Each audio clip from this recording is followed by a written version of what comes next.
اس وقت ہم موجود ہیں آرٹس کونسل میں اور تقریب یہاں پر جاری ہے کون سی آپ کو پتہ ہے بڑی مشہور عالمی اردو کانفرنس کی. یہ 4 روزہ تقریب تھی. آج اس کا اختتامی جو ہے وہ دن ہے اور اس جو ہے وہ عالمی اردو کانفرنس کی یہ خصوصیت رہی ہے کہ اس کے اندر جو ہے وہ بلوچی ادب، پشتو ادب، سندھی ادب، اردو ادب اور جو ہے پاکستان کی دیگر زبانوں کے ادب کی 100 سالہ تاریخ پر جو ہے وہ یہاں پر بحث کی گئی اور اس کو موضوع بحث بنایا گیا. اور دوسری اس کی جو ہے نا وہ خصوصیت یہ تھی کہ یہ سوشل میڈیا پہ جو ہے یہ کانفرنس دیکھی گئی اور کروڑوں لوگوں نے اس کانفرنس کو دیکھا. پہلے تو جو ہے وہ ہزاروں یا لاکھوں لوگ اس کانفرنس کو دیکھتے تھے، لیکن جو ہے یہ کرونا کی وبا کی وجہ سے جب اسٹریٹجی چینج کی گئی اور لگتا یہی تھا کہ یہ کانفرنس جو ہے اب کہ شاید جو ہے وہ التوا کا شکار ہو جائے، لیکن داد دینی پڑے گی یہاں جو ہے احمد شاہ اور ان کی ٹیم کو کہ انہوں نے وقت پر یہ کانفرنس جو ہے وہ منعقد کروائی اور جو ہے یہ کانفرنس جو ہے اب اس وقت اپنے عروج پر ہے. آئیں آپ کو جو ہے نا وہ کانفرنس کا جو ہے نا وہ احوال سناتے ہیں کچھ شعراء اور ادبا کی زبانی. اس کا بہت ہی مثبت اثر ہوتا ہے معاشرے پہ بھی اور ہمارا جو ماحول ہے جو شہر کے لوگ ہیں. اور اس دفعہ تو یہ بہت ہی ایک جیسے ہم کہتے ہیں نا چیلنجنگ سچویشن تھی کرونا کی وجہ سے، اور کئی دفعہ ایسا محسوس ہوا کہ شاید یہ کانفرنس نہیں ہو سکے گی، مگر احمد شاہ نے بہرحال ناممکن کو ممکن کر دکھایا اور اسی طرح سے 4 دن یہ کانفرنس ہوئی، سیشنز ہوئے، لوگ آئے اور مشاعرہ بھی ہوا اور دیگر تقریبات بھی ہوئیں. اور لیکن اس دفعہ ظاہر ہے کہ گہما گہمی کم تھی اور تھیٹر کے اندر بھی جو بیٹھنے کا تھا تو ایک نشست چھوڑ کر لوگ بیٹھے تھے اور باہر بھی انتظام تھا، لیکن یہ کہ ڈسکریج کیا گیا کہ لوگ زیادہ نہ آئیں.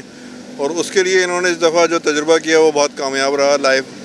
لائیو اسٹریمنگ کا فیس بک پیج پر، ٹویٹر پر اور واٹس ایپ پر اور یوٹیوب پر، ہر جگہ پر ان کی جو سیشنز تھے ان کی لائیو نشریات جاری تھیں.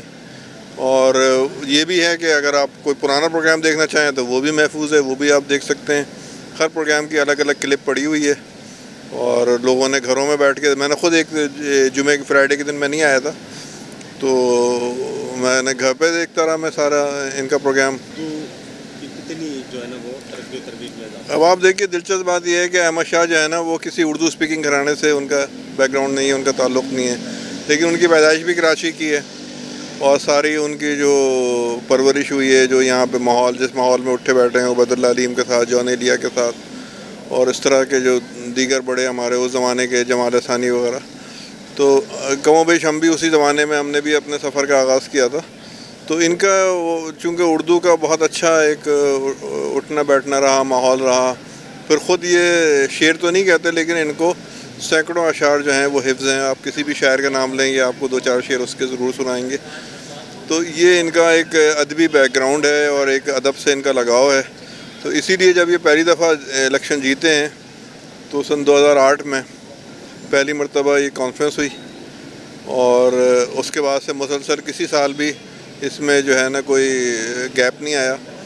اور 13واں یہ آج کانفرنس تھی، 12 سال ہو چکے. تو 13 یعنی اتنے تسلسل کے ساتھ میں خود دوسرے شہروں میں کانفرنسز وغیرہ اٹینڈ کرتا رہا ہوں، اتنے تسلسل کے ساتھ کوئی بھی کانفرنس جاری نہیں رہی. لاہور میں الامرا کی کانفرنس ہوتی تھی تو وہ بھی جب تک عطا اللہ قاسمی چیئرمین رہے الامرا کے گورننگ باڈی کے تو وہ وہاں اس وقت تک ہوتی رہی، بعد میں وہ بھی ختم ہو گیا.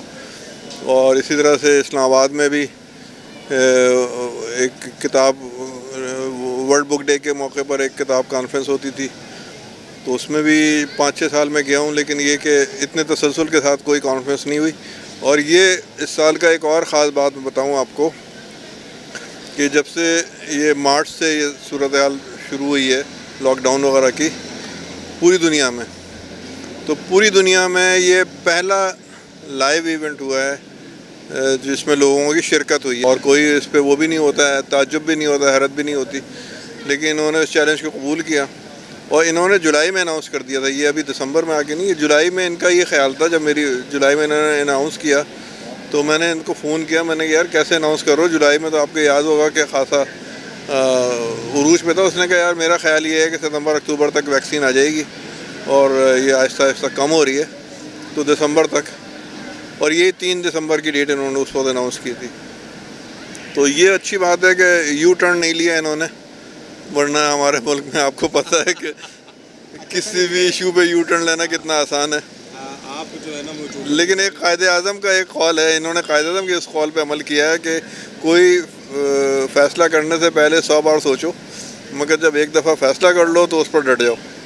بالکل ہونا چاہیے، کیونکہ اب ان کے سیگمنٹ میں آج بھی بات ہو رہی تھی وہاں جہاں ہم بیٹھے ہوئے تھے کہ بہت یکسانی ہو گئی ہے.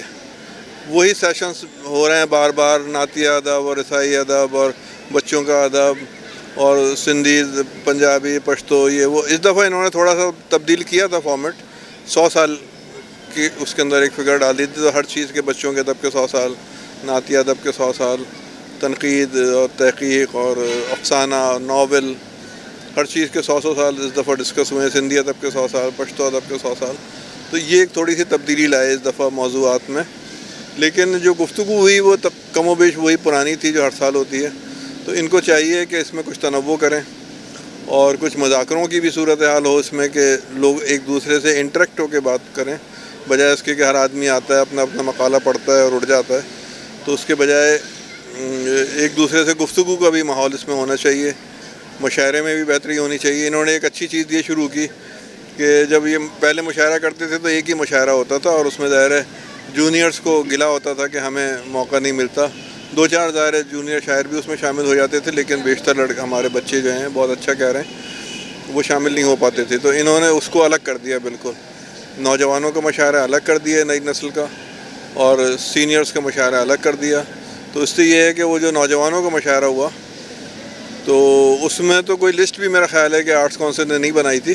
اس میں جو نوجوان، انہوں نے کہا تھا کہ جو بھی نوجوان اس میں پڑھنا چاہے وہ اس میں پڑھ سکتا ہے. اور اس کی وجہ سے تھوڑی سی بدمزگی بھی ہوئی کہ سینئر، کچھ نوجوانوں میں بھی ظاہر سینئر جونیئر ہیں، تو کچھ سینئر نوجوان شاعروں کو نے پہلے پڑھ لیا. بعد میں نوارد جو شاعر آئے ان کے بارے میں لوگوں کو پتہ نہیں تھا کہ یہ کیسا کہتے ہیں. ان میں 2-4 بے وزن شعر بھی کہہ رہے تھے، تو انہوں نے بعد میں پڑھا. تو یہ تھوڑی سی گڑبڑ ہوئی. لیکن یہ کہ انہوں نے ان کو بہت بھرپور موقع دیا، اور یہ 2 سال سے یہ سلسلہ شروع ہوا ہے نوجوانوں کے مشاعرے کا. جی میں تو دیکھتا ہوں آپ کو کہ کراچی لٹریچر فیسٹیول ہو یا ادب فیسٹ ہو یا یہ ہے آرٹس کونسل کا میلہ ہو، وہاں پر آپ لوگوں کی ٹیم موجود ہوتی ہے. پورا آپ لوگ اس کو کور کرتے ہیں، اس کو دکھاتے ہیں، اس کے بارے میں لوگوں کی رائے لیتے ہیں، گفتگو کرتے ہیں. اور اس طرح سے دوسرے لوگوں تک جو شرکت نہیں کر سکتے یا شرکت نہیں کر پاتے یا شہر سے باہر ہیں، تو وہ ان کی بھی ایک طرح سے اس میں شمولیت ہو جاتی ہے، اور وہ بھی گھر بیٹھے اس کو دیکھ لیتے ہیں. تو یہ بہت اچھا آپ کے جو چینل کا کی کوشش ہے، جو چینل کا اقدام ہے، یہ بہت لائق تحسین ہے. یہ جو آپ کا سوال ہے یہ بہت تفصیل کا متقاضی ہے. اگر آپ مجھ سے مختصراً میں یہ پوچھیں گے تو میں آپ کو جواب یہ دوں گی کہ یہ اتنا بڑا کام ہے کہ یہ 2, 4, 8, 10 سالوں میں نہیں ہو سکتا. اور یہ کام دھیرے دھیرے چلتے ہیں، آہستہ آہستہ ہوتے ہیں. کچھ نہ ہونے سے تو ہونا بہتر ہے، کچھ تو ہو ہی رہا ہے. آپ یہ دیکھ رہے ہیں کہ یہاں پہ ابھی کورونا کے دن چل رہے ہیں اور یہ سیویئر ہے، یہ جو اس وقت ویو ہے سیویئر ہے. اس کے باوجود یہاں لوگوں کا آپ ذوق و شوق آنا دیکھ رہے ہیں. مطلب لوگ چاہتے ہیں کہ ایسی کانفرنسز ہو، ایسی محفلیں ہو اور وہاں ان کو کچھ سیکھنے کا موقع ملے. ہم بھی آتے ہیں یا اپنے سینئرز کے ساتھ بیٹھتے ہیں، ان سے بہت کچھ سیکھتے ہیں. تو جو اور جونیئرز ہیں یا جو اس فیلڈ کے بھی نہیں ہیں وہ بھی تو کچھ نہ کچھ سیکھتے ہیں. یقیناً اردو کو اس سے بہت فائدہ ہوگا، اور یہ ایک دن کا کام نہیں ہے. یہ ایک بہت بڑی بات ہے کہ وہ شخص جو مطلب جس کی مادری زبان بھی اردو نہیں ہو، آپ کو تو پتہ ہوگا، لیکن وہ اردو کے لیے اتنا ڈیڈیکیشن سے کام کر رہے ہیں. اور بطور خاص اس وقت ہم سمجھ رہے تھے کہ اردو کانفرنس نہیں ہوگا. آپ کو پتہ ہے کہ ایکسپو کا کتب میلہ ختم ہو گیا ہے، لیکن اس کے باوجود انہوں نے جس طرح SOPs کا خیال رکھتے ہوئے یہاں لوگوں کو آنے کی اجازت دی ہے. ٹھیک ہے لوگ کم ہے، لیکن سیشنز ہو رہے ہیں، آن لائن لیا ہے. پھر یہاں پہ ہم لوگ آپ خود بھی دیکھ رہے ہیں کہ جس طرح کی فیسلٹیز ہیں. میں سمجھتی ہوں بہت بڑا کام ہے، اور شاید وہ مطلب اس چیز کے اہل تھے، کوئی اور ہوتا تو شاید نہ کر پاتا. تو میرے خیال سے وہاں اگر پولیٹیکلی یا ہماری گورنمنٹ جا کے ان سے بات کرے کہ ہمیں وہ ونڈو دی جائے، وہ پلیٹ فارم ہمیں دیا جائے، یہ ہمارے ساتھ اچھا نہیں ہے، تو میرے خیال سے ہو سکتا ہے. یا پھر پاکستان اپنا OTT چینل بنائے، اپنا پلیٹ فارم تیار کرے. یہاں پہ تو ان جیسی شخصیات تو کراچی تو بہت پیارا ہے، اور میں اکثر وہاں اسے مس کرتا ہوں. اور انشاءاللہ